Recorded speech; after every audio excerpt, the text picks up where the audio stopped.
नमस्कार। उत्तर प्रदेश एसआई की तैयारी करने वाले जितने भी विद्यार्थी हैं उन सभी के लिए यह वीडियो बहुत ही महत्वपूर्ण साबित होने वाला है। भारतीय दंड संहिता 1860 की जो सीरीज जो प्रारंभ हो रही है, क्योंकि हमने एक चीज़ देखा है कि जितनी भी धाराएं हैं भारतीय दंड संहिता में, उन सभी धाराओं का अगर आप एक बार अवलोकन कर लेते हैं और जितने भी वीडियो हम बना रहे हैं उसको एक बार आप देख लेते हैं तो निश्चित रूप से आप परीक्षा में सफल होंगे।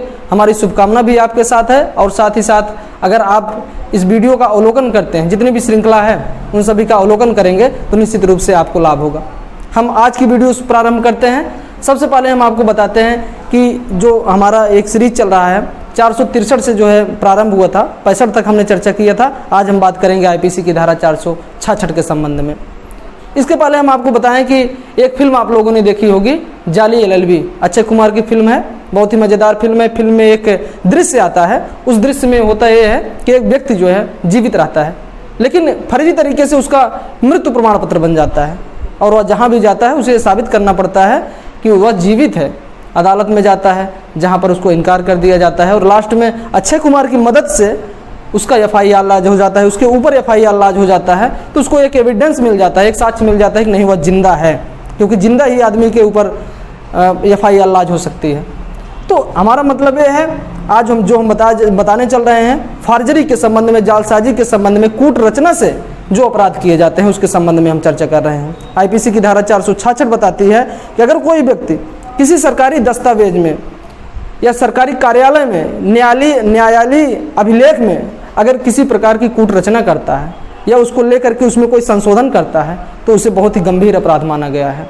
जैसे आप ये समझ लीजिए कि सभी इंसानों का आधार कार्ड बनता है, सभी का जन्म प्रमाण पत्र और मृत्यु प्रमाण पत्र भी बनता है। अगर कोई व्यक्ति कार्यालय में गया, स्वास्थ्य विभाग में गया, वहाँ पर जन्म प्रमाण पत्र की रजिस्टर उठा लाया और रजिस्टर में कुछ ऐसा अंकित कर दिया कि जिससे उसका लाभ हो जाए, छलपूर्वक कपटपूर्वक उसने ऐसा किया, लेकिन उससे जो है आम जनमानस को और साथ ही साथ सरकारी विभाग को बहुत बड़ा नुकसान हो गया। जो आंकड़े थे उसमें जो है हेरा फेरी हो गई, उसमें बदलाव हो गया, परिवर्तन हो गया।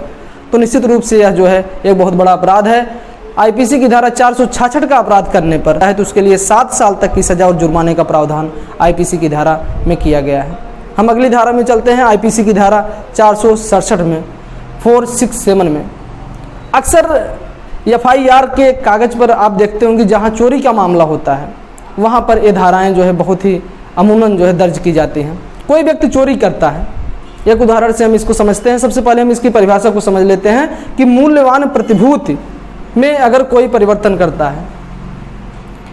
मूल्यवान प्रतिभूत का मतलब ये होता है कि अगर कोई व्यक्ति है वो मरने वाला है, उसने वसीयत जो है अपने 3 पुत्रों के नाम लिख दिया और 3 पुत्रों में जो है किसी एक पुत्र ने क्या किया, उन दोनों का नाम जो है किसी तरीके से काट दिया, मूल्यवान प्रतिभूति है। साथ ही साथ कई ऐसे कागज होते हैं जैसे रजिस्ट्री हो गई, किसी ने ज़मीन लिखवाई और ज़मीन लिखवाने के बाद जो इसमें कोई संशोधन कर दिया गया, किसी प्रकार से ऐसा फेरबदल किया गया, हेरा फेरी की गई बदलाव के लिए कि यानी छलपूर्वक वो कार्य किया गया, तो निश्चित रूप से 467 के आधार पर उसमें जो है दंड का प्रावधान किया गया है। एक उदाहरण से हम इसको समझते हैं। एक व्यक्ति ने एक गाड़ी चुराई, गाड़ी चुराने के बाद उसे इस बात की आशंका थी, उसे इस बात का डर था कि गाड़ी में जो नंबर है उस नंबर के आधार पर जिस व्यक्ति की गाड़ी उसने एफआईआर लॉन्च कराया होगा, पुलिस उसे पकड़ लेगी। उसने क्या किया कि उसका नाम जो है उसमें जो गाड़ी का नंबर है उसको मिटा दिया और उसने दूसरा एक फर्जी नंबर डलवा लिया। गाड़ी का कागज़ उसने जो है गलत तरीके से बनवा लिया, कूट रचना किया, उसने अपने नाम से बनवा लिया।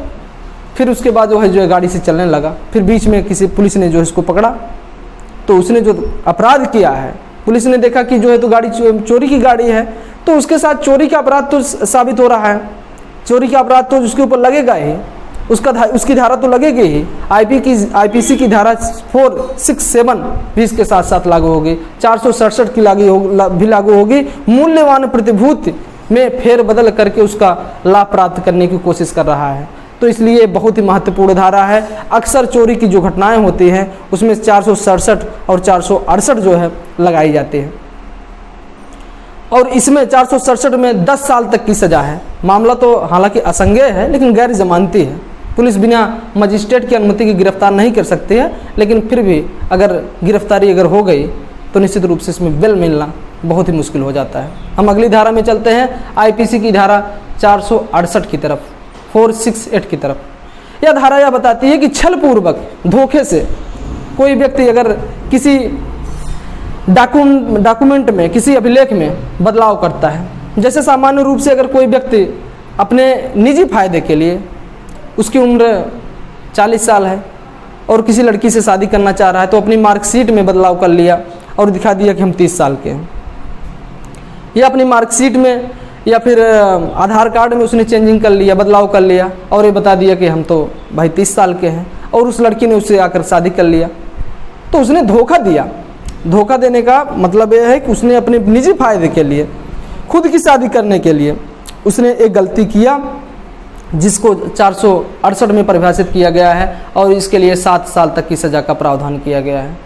अगली धारा में हम चलते हैं आईपीसी की धारा 469 की तरफ, 469 की तरफ, जो यह बताती है कि किसी व्यक्ति की बेइज्जती करने के लिए, किसी व्यक्ति की ख्याति को नकारात्मक रूप से चोट पहुंचाने के लिए, जिससे उसकी ख्याति जो है धूमिल हो जाए, ऐसा करने पर कोई अगर कूट रचना करता है, जैसा कि हमने इसके पहले वाले वीडियो में आपको बताया कि 3 इडियट फिल्म में कूट रचना करके उसने जो है कुछ शब्द में बदलाव किया और भाषण तो बहुत ही मज़ेदार था, लोगों ने उसका अवलोकन किया, हंसे खूब लोग, लेकिन जो उसकी ख्याति की, चतुर नामक जो उसमें एक किरदार था, उसकी ख्याति जो है इतनी ज़्यादा डाउन हो गई, इतनी ज़्यादा नीचे चली गई कि उसके इससे जो है ये अपराध होता है।